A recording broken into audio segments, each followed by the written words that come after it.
Hey everyone, this week's show's a freebie. Head on over to patreon.com/echoplex and you can get the members show for free. Thanks for listening. Echoplex Media, boo. I'm white and I've got everything I need. No one clutches their purses when they're in a room alone with me. And I can drive for any neighborhood I please at any hour, and the police don't do a thing. So if I see a penny on the ground, I leave it alone and fucking flip it. I'm a straight white male in America. I got everything I need. I'm a guy getting paid more than a girl with a degree. And I can walk down the streets after dark, no one wants to rape me. And I can get a girl pregnant and just as easily flee. Just like my straight white male dad did to me. So if I see a penny on the ground, I leave it alone and fucking flip it. I'm a straight white male in America. I've got all the luck I need.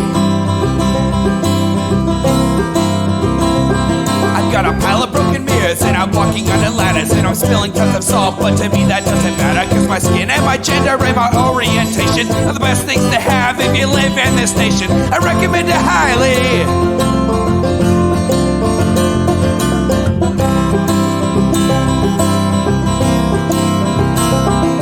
So if I see a penny on the ground, I leave it alone and fucking flip it. I'm a straight white male in America.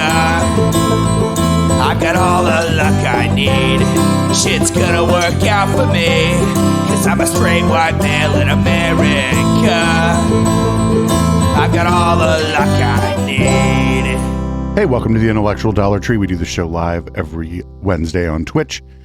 Twitch.tv/Echoplex Media. That's at 7 p.m. Pacific. Though, as it gets hotter and hotter and hotter out, the time might get pushed back to things that sound more like 8 and 9, because summer's a coming and it's already pretty warm this evening. But we'll manage. And you can support this project by going to patreon.com/Echoplex or eplex.store. You can join at $5 and $10 levels at both places. Get the same exact perks, except if you join at eplex.store, you get a discount on some of our items in the shop. Or you could just buy some items in the shop and not join for a monthly subscription. That's fine too. Other ways to support the project are at echoplex.com/support. No HK this week. Homo Alono. HK's out on adventures. And there was a piece of content I was waiting until I was here by myself for, because it's a little bit down in the weeds, and me and HK don't do so well together in the weeds. We end up talking past each other. So this is the Colette podcast, and this is Steven Pinker. This is from 12 days ago, and this is why critics of Enlightenment now are wrong. Quillette Podcast. I'm your host, Jonathan Kay, a senior editor at Quillette. Quillette is where free thought lives. We are an independent grassroots platform for heterodox ideas and fearless commentary. If you about measuring skulls podcast, you can do so by going to Quillette.com and becoming a paid subscriber. This subscription will also give you access to all our articles and early access to Quillette social events. Welcome to the Quillette Podcast. Quillette social events must be the worst fucking thing that just ever happened to anybody. Imagine going to like a skull measuring skeptics at the pub. And progress. It would just be the worst. The book was lauded by the New York Times as, quote, lucidly written, timely, rich in data, and eloquent in its championing of a rational humanism that, it turns out, is really quite cool. Now, a year later, Pinker has written an essay for Quillette in which he examines and confronts the many reactions that his book elicited. He also spoke to me by phone from his office at Harvard. Here are excerpts from that interview. Excerpts? Were you prepared for the scope of the response that was generated by Enlightenment Now over the last year? I knew that it would be controversial. I had not anticipated a number of the responses. I didn't think there would be quibbling over who deserves to be counted as part of the Enlightenment, and that there'd be an objection to the very idea of endorsing Enlightenment ideals on the grounds that there are a bunch of different guys during the Enlightenment era who disagreed with each other. Therefore, you can't say anything about what the Enlightenment ideals were because was that one of the criticisms? I feel like he's already straw personing the criticisms. I'll say the same thing. I had taken it for granted that the term Enlightenment ideals or Enlightenment project referred to a set of ideas of reason, science, promoting human welfare, finding a basis for politics and morality and meaning that did not hinge on religion. The fact that if you went back and you looked at what everyone wrote at that time, some people disagreed with others, therefore you can't say anything about the Enlightenment project.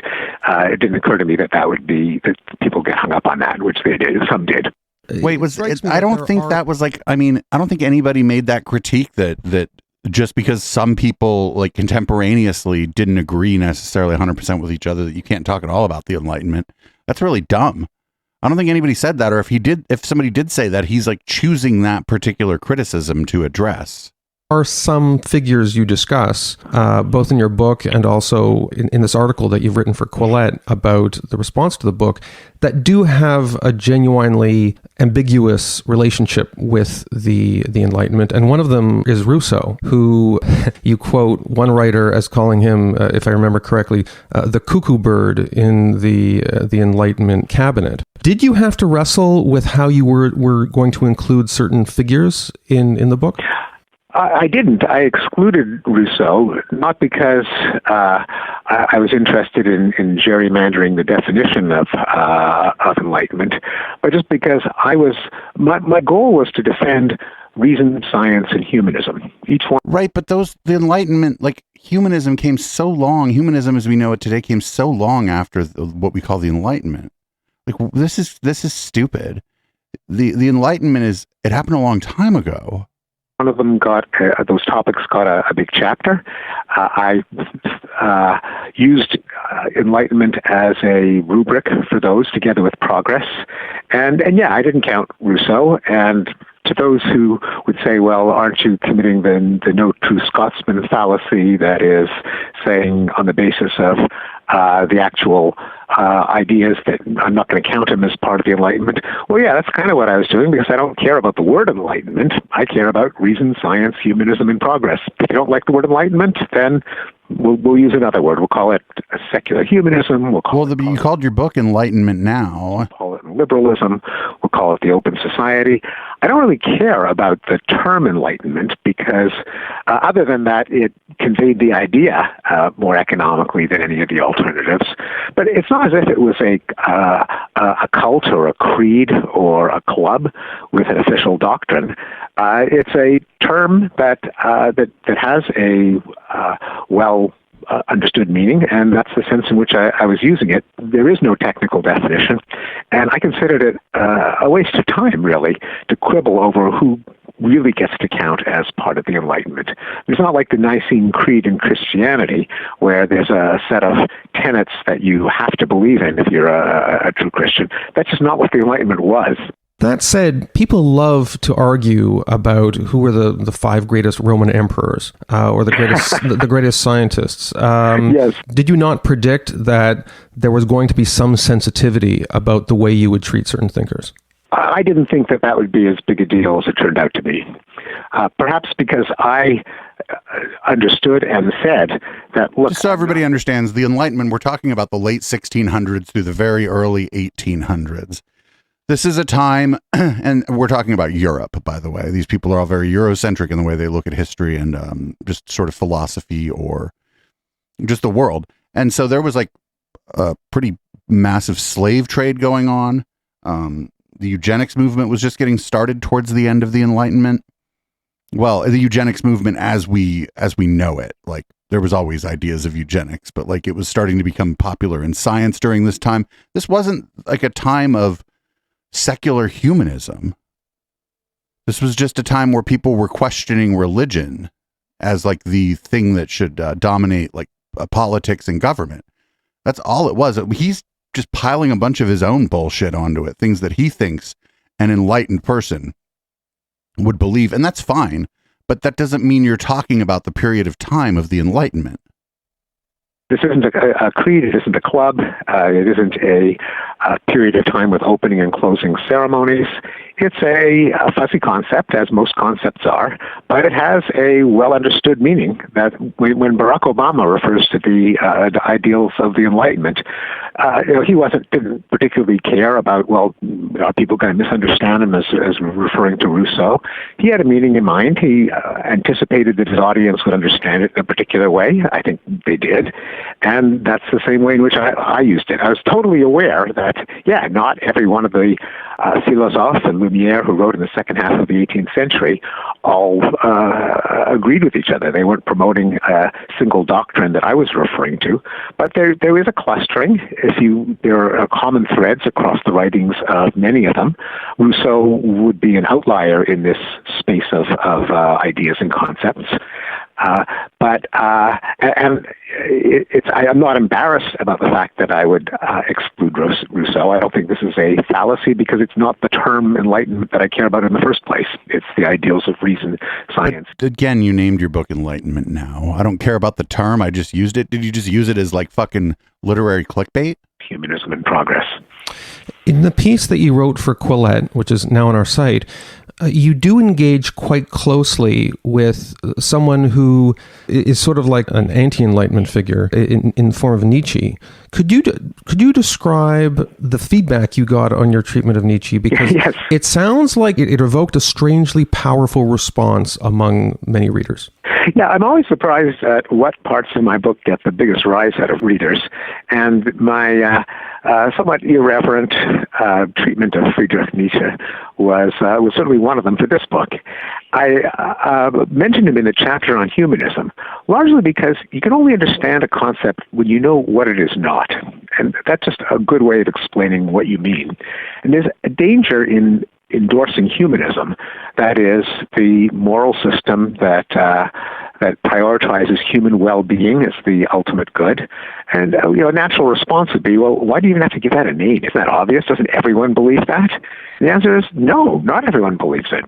Aside from the fact that, of course, we have several thousand years of a tradition that says that morality comes from Scripture or from God's dictates, there is a secular non-humanist philosophy, namely that of Nietzsche, which is that feats of heroic greatness are what matter, and the well-being of men, women, and children is dispensable. It's just a justification of slaves out of power to try to look after their own interests, but that we should forget about overall human welfare, about worldwide longevity and infant mortality and prosperity. That's not what morality consists of. It consists of Beethoven and Napoleon and great geniuses achieving. Well, that's just an elitist. Of immortal value. There have always been elitists. That's not humanism. And you might say, well, why even distinguish it? Who could really prioritize works of heroic greatness over the health and happiness of individual humans? And the answer is, well, not only people who've had a pretty big impact in history, like the fascists, like the Nazis, like the Bolsheviks, but a surprising number of intellectuals and artists think that, as the 1960s bumper sticker put it, Nietzsche is peachy. And so does humanism need a defense? Yeah, it does need a defense. Not everyone agrees that human welfare is the ultimate good. I realize I've been mispronouncing Nietzsche's name, but I'm going to continue for the sake. Well, we can get it to rhyme with peachy if we pronounce it with the long e at the end, even if it isn't the German pronunciation. I'm going to pretend that I anticipated that bumper sticker to justify my mispronunciation. This interviewer is insufferable. Now that we're talking about this, was one of your challenges in writing this book, and maybe it's evident in the way people have responded to it, that health and happiness are boring compared to heroism, to the Übermensch. Is there something that you're going against the grain by trying to convince people in the reality of human progress using numbers when people really are geared to enjoy stories about human heroism and to aspire to it themselves? Yes, and I think we have to distinguish them. Certainly, it's more engaging and entertaining and thrilling to read a biography of Napoleon or to watch a film about a conquering hero than to see a bunch of data on how infant mortality rates have gone down. On the other hand, you can get people to think about things in different ways in terms of when they make the leap from great stories to what they care about in real life. And if you remind them that when a child dies, that's a real child. It's someone's child. Imagine it was your child. And to have people distinguish great fiction, great mythology from what they really want in real life is something that I think people can be convinced to do. And in fact, I even think we've seen that over the course of recent history. Before World War I, you had a lot of statespeople and intellectuals and poets gushing about how wonderful war is. It brings forth heroism and manliness, and it's holy and it's spiritual. And they were, contrary to our sensibilities. Wait, what? Many people... Was that a thing before World War I? There were always war stories where people celebrated the heroes of the war and stuff, but were people saying the war was good? Because it sounds like that's what Pinker's suggesting here. And I mean, I'm not an expert on, late 1800s, early 1900s literature, but I'm not sure that there was a lot of literature out there like just saying, oh, war is great, it makes heroes. It sounds incorrect, or it sounds maybe like an oversimplification or like a straw personing of like what people were saying.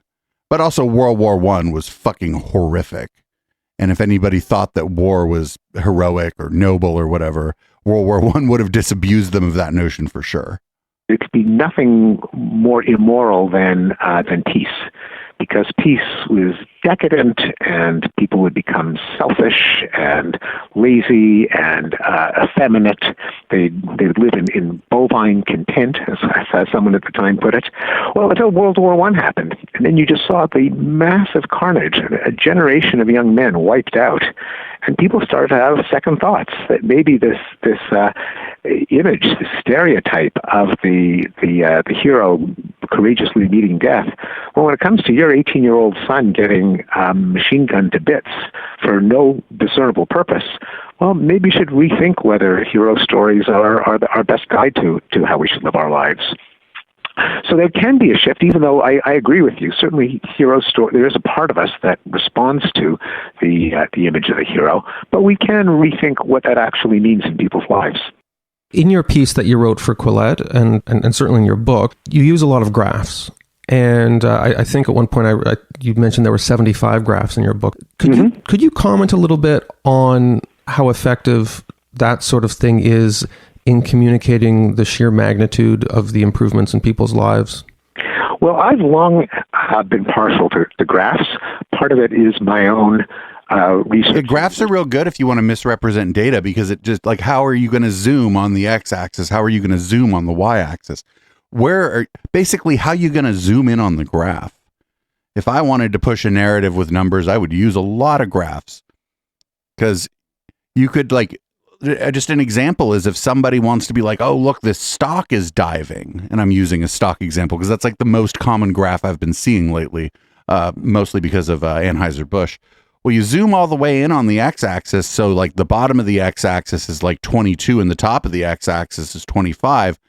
Well, if it drops from 24.5 to 23 rather quickly, it looks like the thing is in free fall. But then you zoom out on the graph and you're like, oh, ain't shit. Visual cognition, that I think that we are primates. A third of our brain is devoted to vision.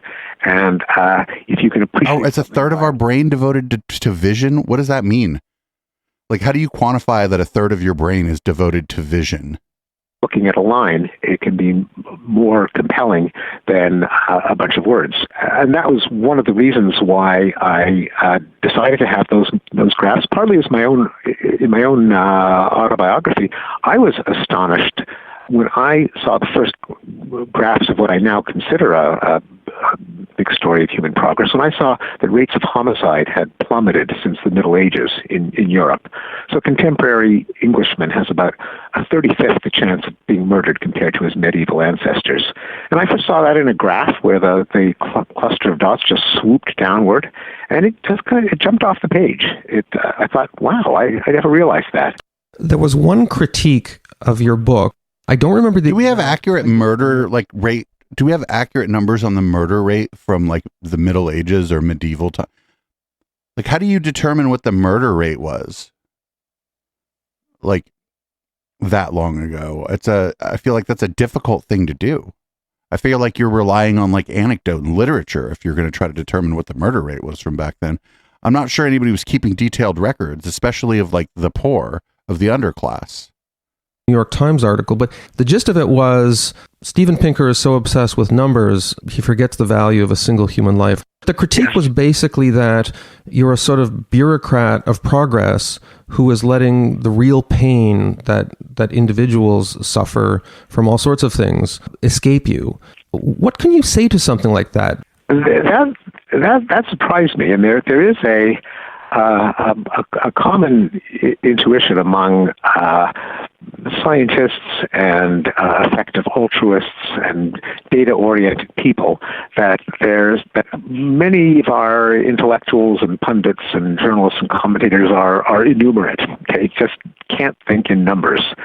And I didn't want to say that because it seems so insulting, but kind of our worst suspicions about journalists were kind of confirmed by this review, which raked me for celebrating the billions of people who have escaped extreme poverty and saying, well, yeah, but what about that? What does that mean to the coal miner who lost his job in West Virginia?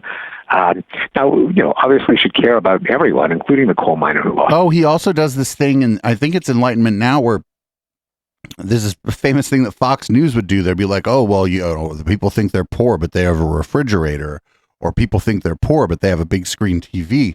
And he said the rate of like extreme poverty has gone down. But then like the question is how do you determine what extreme poverty is? And I don't remember his number, but the number was like laughably low. I don't maybe they'll bring it up here, but I remember that like the metric he was using was like you would be homeless in most of the United States if your income was that, where he put the extreme poverty. Like if you even above that, there was a good amount of space where you would be homeless in the United States. In West Virginia.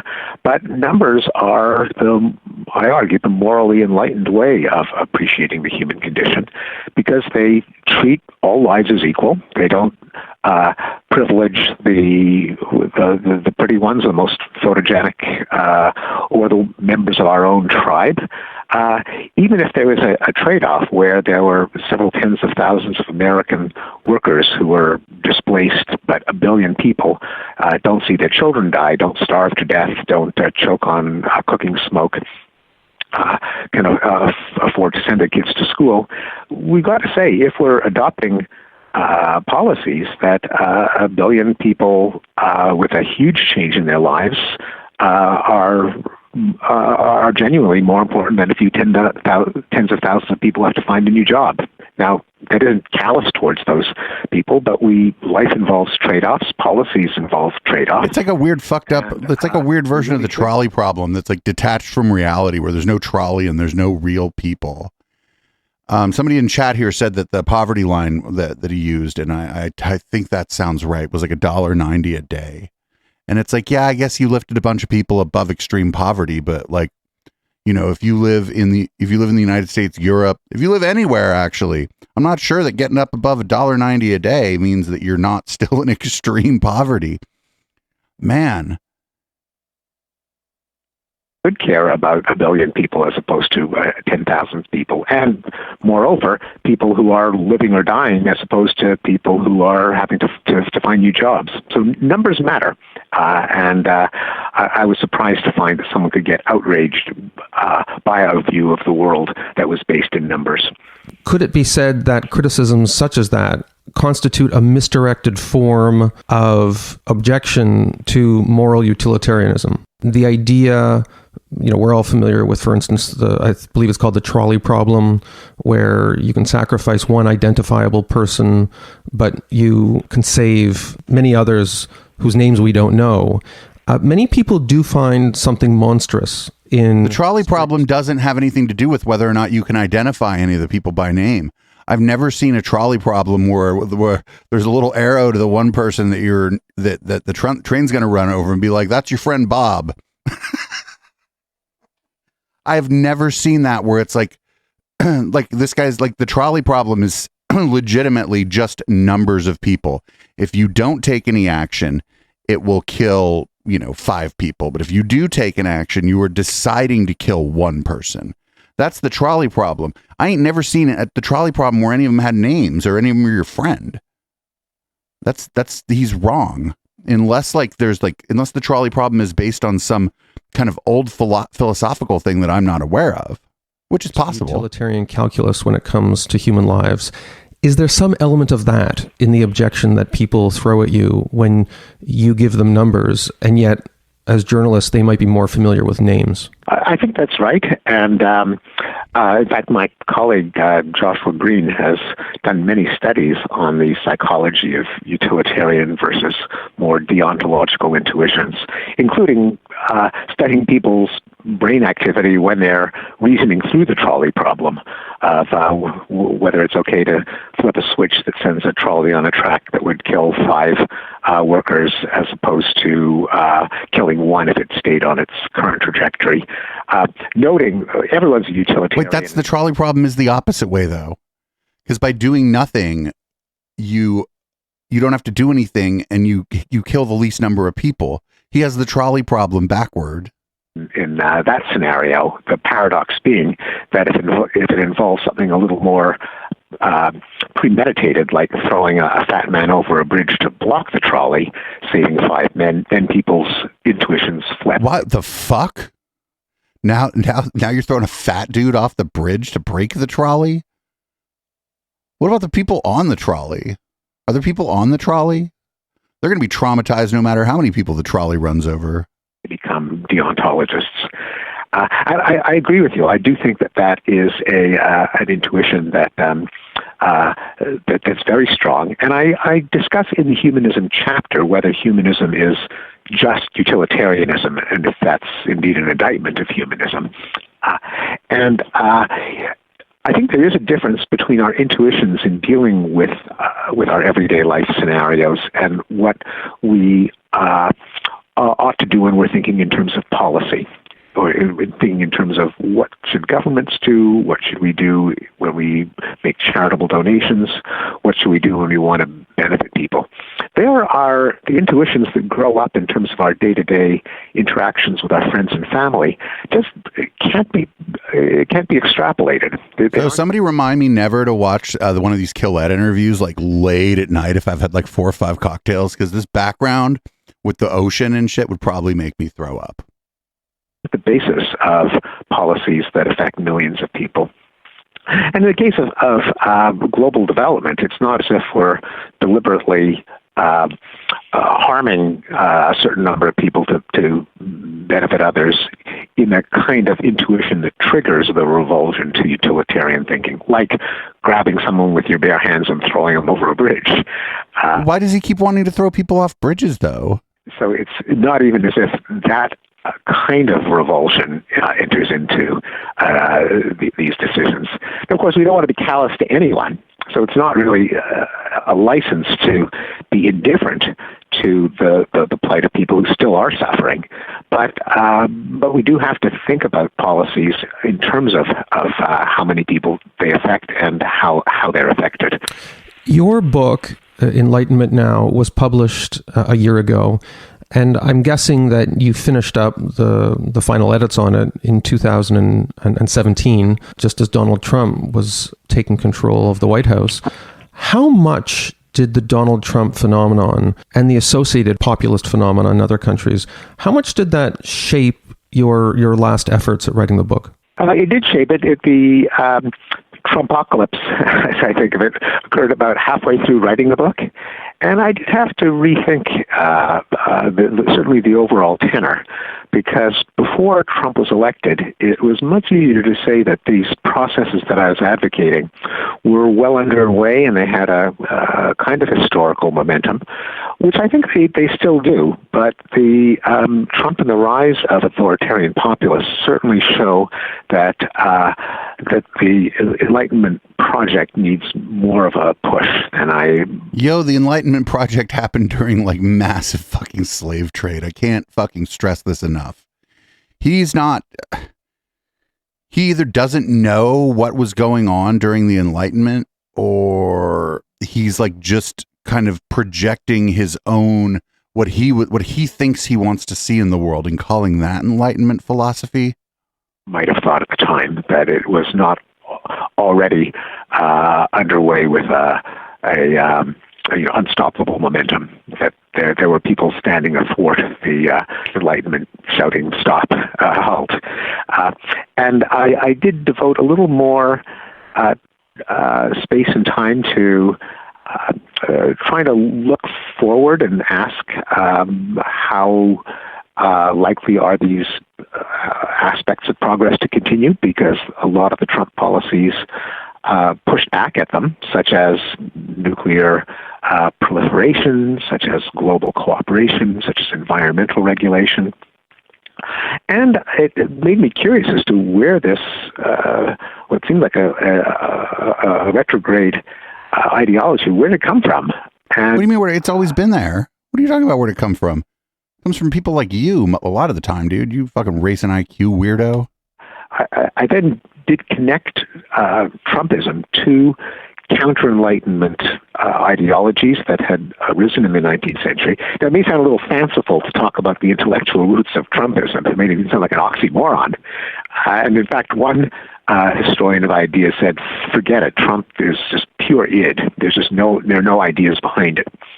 I think that turned out not to be true, that Trump did have a brain trust of Steve Bannon and Michael Anton and Steve Miller, people who thought of themselves as intellectuals. There's actually a petition in support of Trump in the summer of 2016 signed by 100 professors and intellectuals.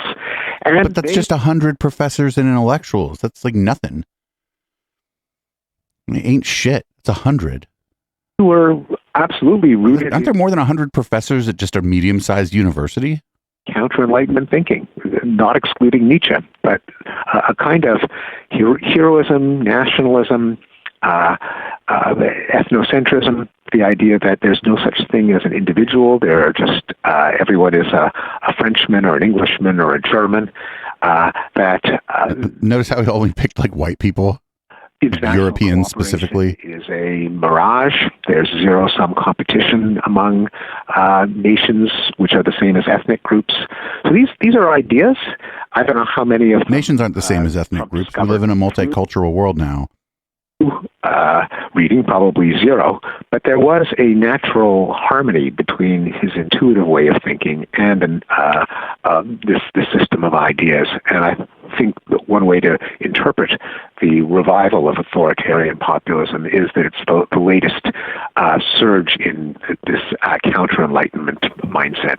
I'm wondering if I could ask you about Francis Fukuyama, whose book on identity came out last year. It came out after your book. I have noted there's a lot of similar themes in the two books, with Fukuyama tracing everything back to this fundamental idea that humans crave recognition, and that recognition sometimes just can't come through the conventional way that post-Enlightenment societies organize themselves. I don't presume that you've necessarily read Fukuyama's book, but I'm wondering how persuasive you find this idea that there's this atavistic hunger for recognition, which can only be satisfied if you step out of the utilitarian, humanistic way of thinking that ultimately advances the success of whole societies.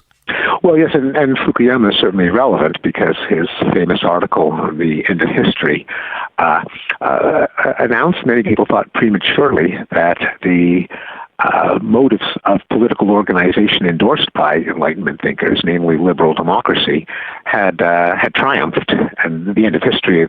Yeah, that was dumb. The idea that even just kind of standard, kind of boring liberalism had triumphed because it was basically, I think, because the Iron Curtain had fallen, and that the U.S. was as Gorka called it, the hyperpower. That was dumb. That was fucking dumb. Fukuyama's sense didn't mean that nothing would ever happen again, but rather that there would be no ideological conflict over the humanly best form of government that we'd founded. Yeah, that was dumb. Liberal democracy. This was, I think, written off a little prematurely, that the various requiems for liberal democracy don't actually look at the numbers and how popular democracy continues to be, and are retreating a little bit too quickly in the face of developments in Turkey and Hungary, and for that matter, the United States. But one can see that Fukuyama himself had to absolutely complicate his narrative based on what's happening. Now, as a psychological claim, there is much to. Wait, why couldn't you just say that it was dumb? Why'd you have to say all that? It was dumb to think that, liberal democracy is won out, we can go home now. I mean, shut the fuck up. And it's really two claims. One of them is that people have to feel that they matter, as my other half, Rebecca Goldstein, has put it in an article in a forthcoming book, that everyone has some system of values by which they feel that they are significant and worthy of respect. The other half of that is that the way in which people matter has to be in terms of the glory of the group that they belong to, their nation, their religion, their ethnic group. There's and I have not yet read Fukuyama's book. I'm looking forward to. There's reason to believe that there's a fair amount of variability or plasticity in what people attach their identity to. And it needn't only be their nation or ethnic group. It could be their sports team, their city, their state, the brand of camera equipment they use. So then it's meaningless. It becomes meaningless. It could be that I'm a Linux user and I've attached my identity to that. I mean, I used to attach more of my identity to that. I used to be more strident about a lot of things. But yeah, people are part of all kind of groups, and sometimes they do get pride, but more likely they're going to gain community from the kind of group they're in, and to the extent that these groups have a community around them. I think the need to validate your identity by reference to some group of which you're a proud member is very much part of human nature. But what that group is, and how many of those groups there can be, is a matter of context and framing and peer values. No, there could be infinite number of groups that you're a part of that you gain some confidence, some self-confidence, some self-worth, some self-esteem from. It needn't be that the only way you feel valid is in terms of how many square miles of territory your country occupies. In your book, you focus a lot on variables that go up and down, that can be measured, that can be graphed. What would you say to the critique that there are certain kinds of threats to humanity that are so existential that they can't be captured with mere graphs and charts? Some people would put global warming in that category, that we're either going to stop global warming or we're not, and if we don't, whole cities are going to be flooded. The same might be true of antibiotic-resistant bacteria, nuclear terrorism, that these are not threats that are amenable to modulation on a gradual up and down basis, and that post-Enlightenment tools thus far haven't given us a definitive way of tackling these scenarios, especially in the case of global warming. The graph that we have for global warming looks like a hockey stick, and we've known about it for decades, but we can't seem to do anything about it. Well, there's several issues there. Yeah, I do think that global warming is the most severe threat that we face. We know it's a threat because we're using the tools of the Enlightenment, namely science. Because if you simply walk outside, as the climate deniers say, well, it's pretty cold today, let's put on a sweater, so therefore global warming is a hoax. We argue against that using the tools of the Enlightenment, namely that our equations and simulations and data sets and models tell us about a future that we can't experience with our five senses, but that we had better believe because our best intellects give us reason to believe it. It's not that this is the great man of fucking history theory. It's not our best intellects. These, you know who's doing the work? Fucking people you never heard of. Workaday scientists, people in climate science, crunching the numbers. Nobody would ever call them our best intellects. They may very well be some of the smartest people on the planet, but they never get no recognition for it. Some tenured professor is going to take credit for all their fucking work. I hate this. I know it's like nitpicky and it's kind of off topic here, but I fucking hate this stuff where it's like, oh, well, our best minds are saying this. It's like, well, no, it's the people who've done the work.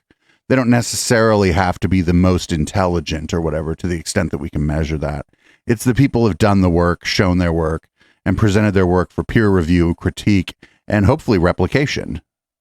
So you're right that it would be entirely misleading to simply extrapolate from a graph of current temperature or even current well-being that there are nonlinearities, including in climate, that many distributions of events have thick tails in the sense that now switching from climate change to, say, the threat of nuclear war, that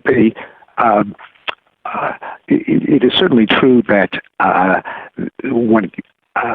because wars are distributed in a distribution that has thick tails, namely that there can be events that are improbable but not astronomically improbable, and they can involve such massive damage that simply multiplying the probability by the damage gives you a misleading impression of the threats that we face. Again, that is a reason, indeed, not to take a graph of war deaths as a direct indicator of the underlying danger. And that's an argument that I made over many pages in an earlier book, The Better Angels of Our Nature, based on analyses by... Oh, that book spawned this group called the Braver Angels. And like, the Braver Angels people show up at humanist community meetings and just fucking annoy everyone. That's just been my experience. Humanist communities, atheists, or skeptics at the pub meetings that I've been to and stuff. You get a couple of those Braver Angels people there, and they're just fucking annoying. And I think the Better Angels of Our Nature is the sort of starting point for that group, the Braver Angels group. Fry Richardson in the 1950s, and indeed, I think we do have to worry about it. It is a warning not to use a simple graph as an indicator of the underlying threat. It's certainly not an indictment of Enlightenment thinking. Quite the contrary. It involves these fairly abstruse tools of mathematical analysis and computer modeling to give us a picture of the future, and to even more important, to defy our own intuitions about what will head off the threat, to direct us toward the actions that really will minimize it. And that's especially acute in the case of global warming, where our moral intuitions, I think, lead us astray. I myself, I confess, have participated in campaigns that are utterly worthless. Like, I posed for a poster showing me unplugging my chargers as my little effort for global warming, fight climate change as part of a Harvard initiative. I did it to be a good sport, but in a way... Well, that's stupid, though. Like, you leave your phone charger plugged in and your phone's not hooked up to it. Those little wall warts are pretty advanced now, and it's just not sucking any juice out the wall. Everyone could unplug their chargers and the planet will still dangerously overheat. That's a case where our intuitions about what the moral thing to do, our numbers tell us, is actually immoral because it will not stave off the threats. No, it's not immoral to do things like, it's not immoral to try to personally use less electricity. It's not immoral to personally choose to ride a bike instead of driving a car somewhere because, you think it's better for the environment. It's just not having the impact you think it has, but it's not like immoral. It has like a negative connotation, like it's bad. Is it bad to unplug your charger? Why is it bad? Why is it immoral to unplug your charger? We've got to really pay attention to the numbers and say what actually will reduce the threat of catastrophic climate change. And the answer may be very different from what our intuition suggests to us. The story that you mentioned about unplugging your charger as sort of a PR stunt reminds me of my neighbor who drives across town to get a special kind of detergent that's better for the environment. Exactly. But I think a lot of this, Wait. What, do they not drive across town to get anything else? Are they literally only getting in their car to drive across town to get this kind of detergent they think is polluting less? They're not buying anything else. They're not running any errands while they're just like, I have to go to the non-polluting detergent store. Full that shit's on the shelf next to other shit at the store. They're also there to buy lettuce and fucking hot dogs or fucking hamburgers or whatever the shit else it is they're buying there. Get out of here. Nobody drives across town. Like, I mean, if you run out of detergent and you got to go get detergent, I guess maybe you drive across town to get it. But that's really, come on. A lot of it is encouraged by social media, where posturing on behalf of something sometimes gets confused with the real thing. I know that you are somewhat dismissive of the apocalyptic warnings that have been made about social media, but would you say that social media does promote a more superficial hashtag-based approach to confronting some of the existential problems facing our society? It's a good question. I wouldn't say that it doesn't. Although I think the problem is deeper. It's a problem in our moral sense that our intuitions are driven by the kinds of signals that we tend to use in our social lives to judge people. Who do I want as my ally, a friend? Who do I want in my foxhole? Who do I want to praise? Who do I want to shun? Which is totally incommensurate with a challenge that a problem like global warming faces us. And you might be right that social media makes it worse because...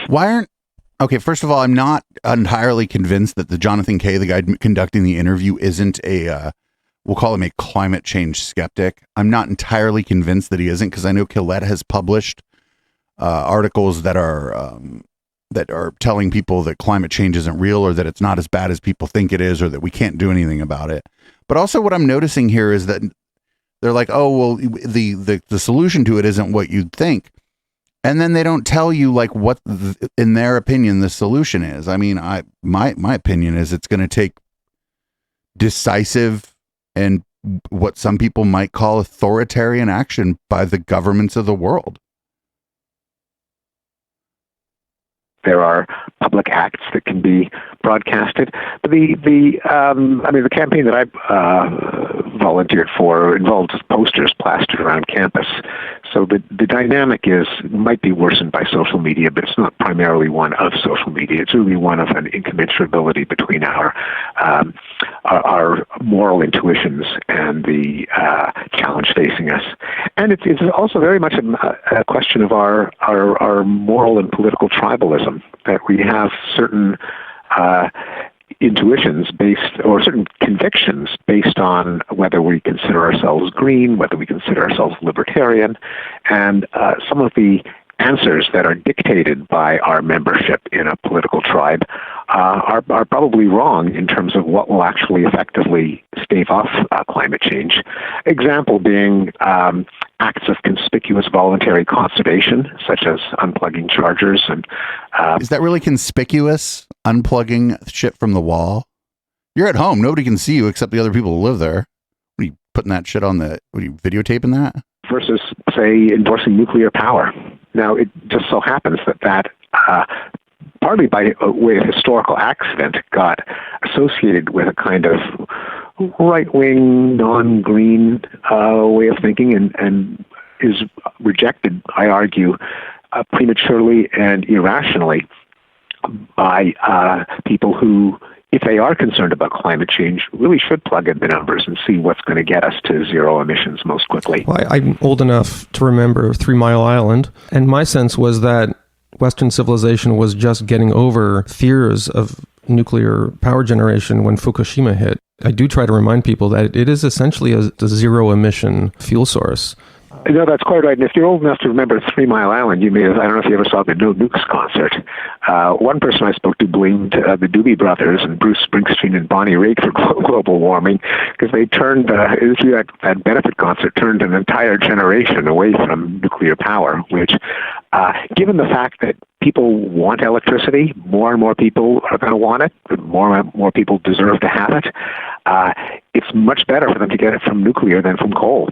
And no comparison in terms of the damage to human health, let alone the effect on greenhouse gas emissions. Doobie Brothers surely were history's greatest monsters. I want to, before I let you go, I want to talk a little bit about the very last section of your essay that you wrote for Quillette, which I sense was the closest that you came to maybe anger, although I think you're a very positive person as you project yourself in the way you write. But in the last section of the essay, you analyze the opponents of your book in a way that suggests that they are animated by a kind of sentimentality and professional hubris. You cite examples from the past where when scientists tried to bridge gaps with the liberal arts, they were sometimes rebuffed on the theory that there's a certain purity and romance and moral stature associated with literature and philosophy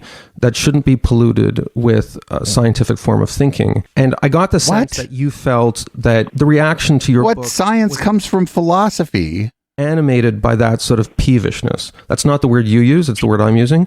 But does it make you angry? Well, I try to. I think, like any author, I experience anger welling up when there are reviews and reactions that I think are unfair, and to the extent that I feel that's something that I ought to inhibit and that I try to inhibit. But you might be right in seeing it leaking through.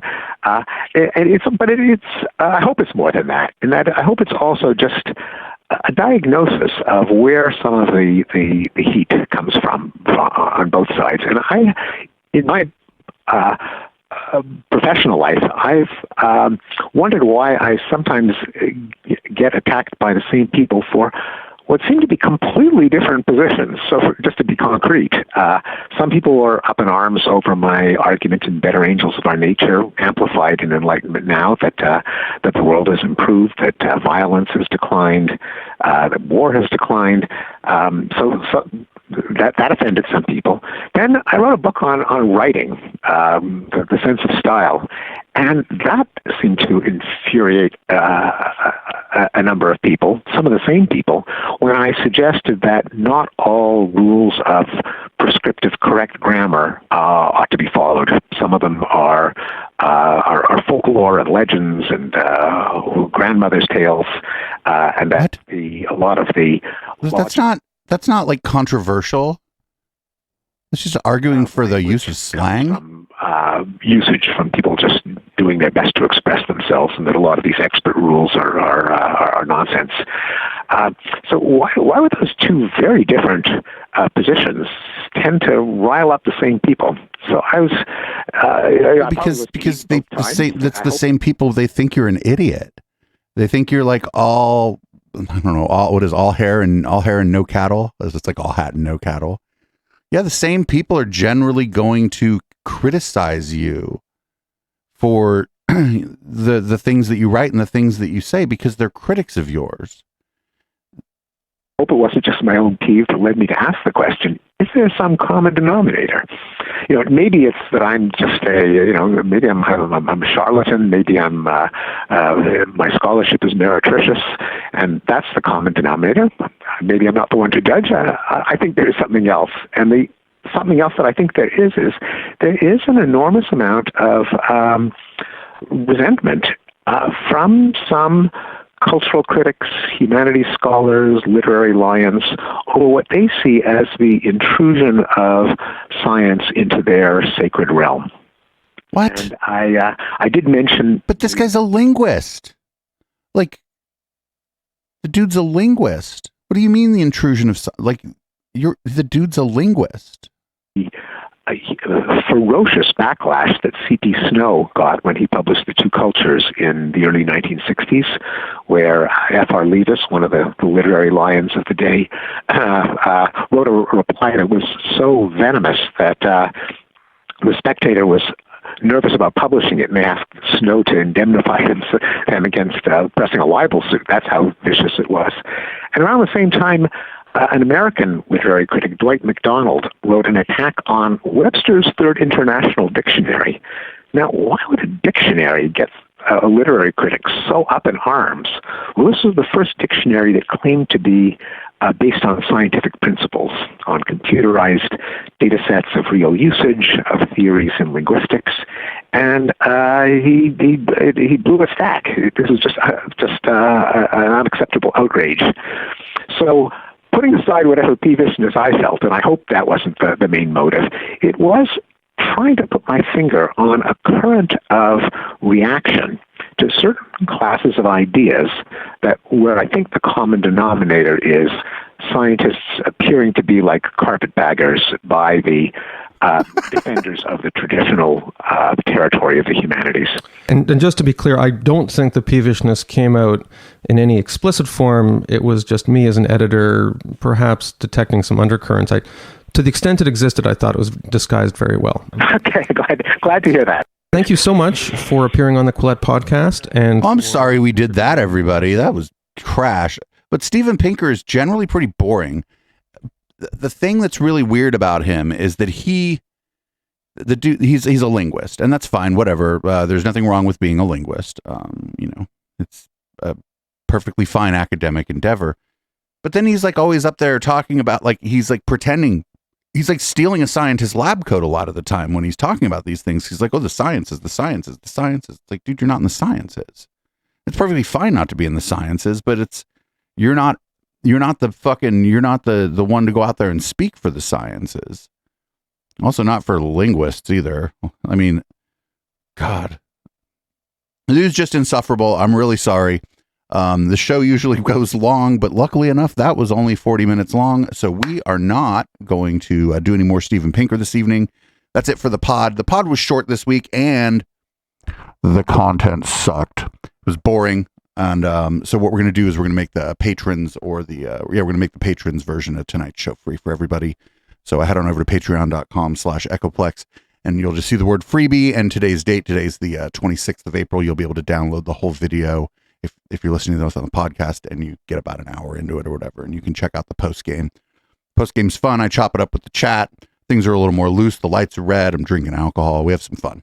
So thanks, everybody. You can find the Intellectual Dollar Tree on your favorite podcatcher. You can follow us on Twitch, twitch.tv/EchoplexMedia. Mentioned Patreon a minute ago. The other place to support us is eplex.store, where you can subscribe in a very much like Patreon-like subscription, but you also get a discount on any items in our shop. And if you don't want to subscribe there, maybe buy yourself a hat or something. I ordered myself a hat from there just the other day. Anyway, I'm going to change the color of the lighting in here, change the content of my drink. We're going to move on into red light. This, as always, at the end of the show is Boomers by our good friends at Periscope, and I'll see everybody on the flip side.